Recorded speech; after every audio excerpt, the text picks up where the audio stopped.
So, through an odd set of circumstances, I found myself last week at a press screening for Gifted, a film that was really too small to be on my radar. In fact, it really isn't on anyone's radar unless you're a hardcore Captain America fan. And there are a lot of those, and I'm sure many of you have watched the trailer, but come on, how many of you are actually planning to follow through and pay for a ticket to see this movie in theaters? I mean, this is the kind of movie that blockbusters and the internets are killing because people just feel it's not worth a movie theater ticket price.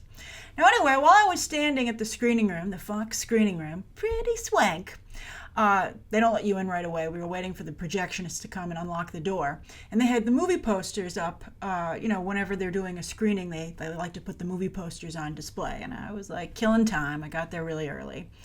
And at the bottom, I noticed directed by Marc Webb. And I was like, ooh, that's the director who was really hot post 500 Days of Summer and pre The Amazing Spider-Man 2. He's not so hot anymore. But, this was a guy who at one point was quite talented and had Hollywood at his feet, or at least his pick of projects. So my interest ticked up a bit when I saw that.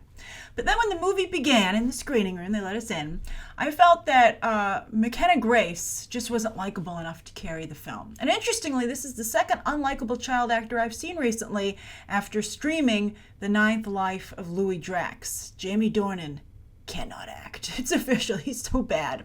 But Chris Evans can act. Chris Evans is very good in this movie. Impressively so. I mean, we're talking about someone who started out as a six-pack with a smart mouth, who has really truly become Steve Rogers in many ways. He really excels at playing a stand-up, admirable guy with a strong moral code and matinee idol good looks. Like if he has blonde hair, he's Steve Rogers. And if he's a brunette, he's anybody else. Now, in this film, there are a number of interesting twists and turns that I don't want to give away. But I can say, about Chris Evans' character included. But I can say that Evans navigates them perfectly as an actor, and he's surprisingly well cast as this modern Henry David Thoreau type. I really was intrigued by that. I thought it was excellent.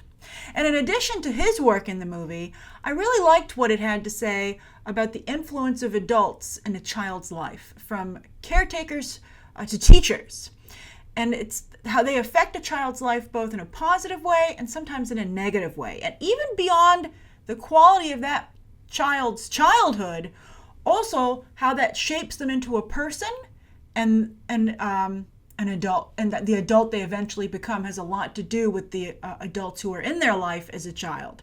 And Lindsay Duncan and Jenny Slate do a lot of the heavy lifting there. Like after this movie, I was like, I gotta go, thank all my teachers and my parents and my mentors because, I'm so fortunate and, hopefully people are, well, I don't want to give anything away again, but, there's a real struggle going on in this film, which was fascinating to watch. Like at first you were like, man, Lifetime Movie of the Week? No, something more. And that's largely thanks to Tom Flynn's script. And Tom Flynn is a new screenwriter, and this was actually on the blacklist. Now, a lot of times you'll see a movie that was on the blacklist, and you'll be like, yeah, it made the blacklist because it's so quirky. But, the blacklist is famous. It's a list of scripts that are famous for being not made, right? And a lot of times we'll be like, well, I can kind of see why that wasn't made. Like, it's just not commercial or it doesn't totally gel.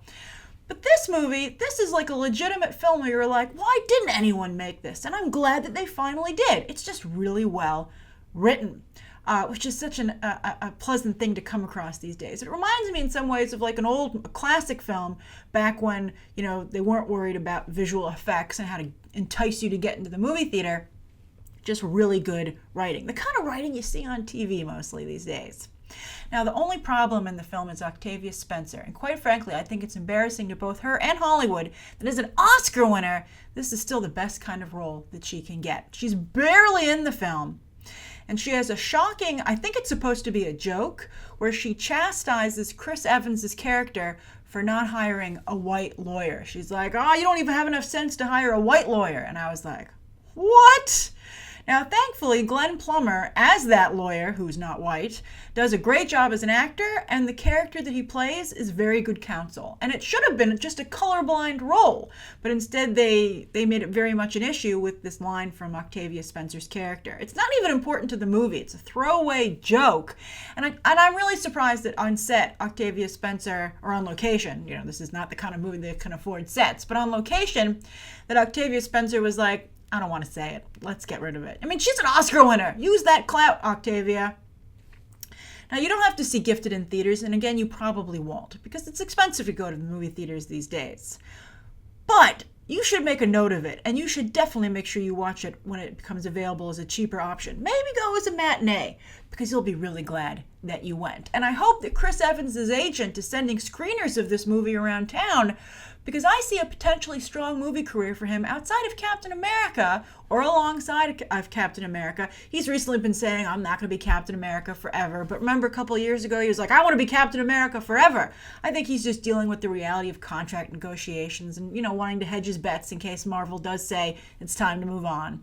But I think that he should be in good shape, because if he can get the attention of a director, a named director, who isn't on a downturn, things could start happening for him. I think he was really, really good here. I think everyone was good. And even if McKenna Grace isn't the most likable, cute kid, I think ultimately she was well cast as well. For the character, I think she's not doing this movie any favors in terms of box office. If they'd gotten like a young Dakota Fanning, remember from I Am Sam, or a Haley Joel Osment kind of character, from Sixth Sense, then maybe this movie would be getting a little bit more attention. But as is, it's definitely worth your time at some point. So that's my review of Gifted.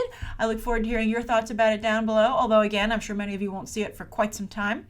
And you can check out some other videos right now.